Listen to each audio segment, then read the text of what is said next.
Masigat ka nakakatuliyan. Ang lapel. May lapel na siya sa bahay ni Kuya. Sino ka mo dyan? Diyan ka na po. Okay po, okay. Yalo ka mo. Okay po.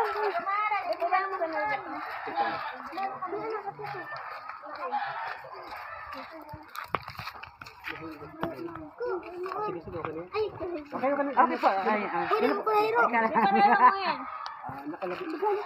Taas ang lapit. Okay lang po na. Taas ang lapit. Yan na siya. Uy, dinido po ka na. Okay. Rolling. Roll. Okay. Ano muna? Sound check Demo muna. lang para Alam mo, okay, alam. roll tayo. 3, 2, 1, and go. Okay, manay inot na inot mo araman po muna ang sa imong pangaran tapos Okay po. perang edad ka na and taga sa ka po. Ako po si, my name is Leah Briones Belen. As a Manay Kaday, Briones Manay Kaday, from to, my Facebook, Manay Kaday, then my Facebook page, then Manay Kaday Briones.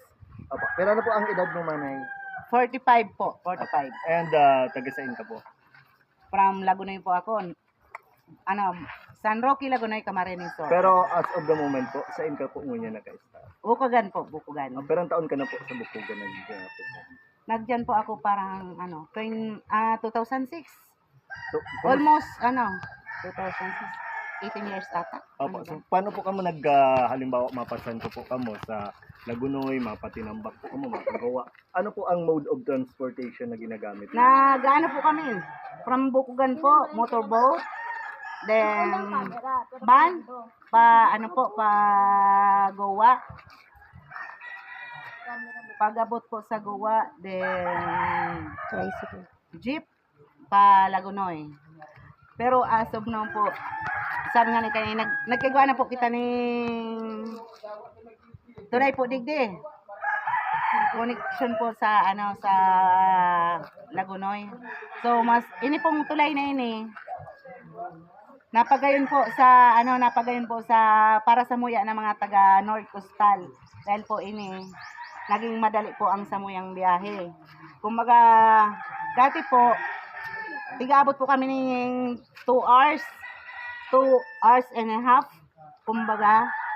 Tapos ngunyan po, tigabot na lang po kami almost 20 minutes or 30 minutes. Ali po digdi sa Del Carmen. From Del Carmen hanggang sa Bukugan. Nagkakiwanan lang po kami ng biyahe ng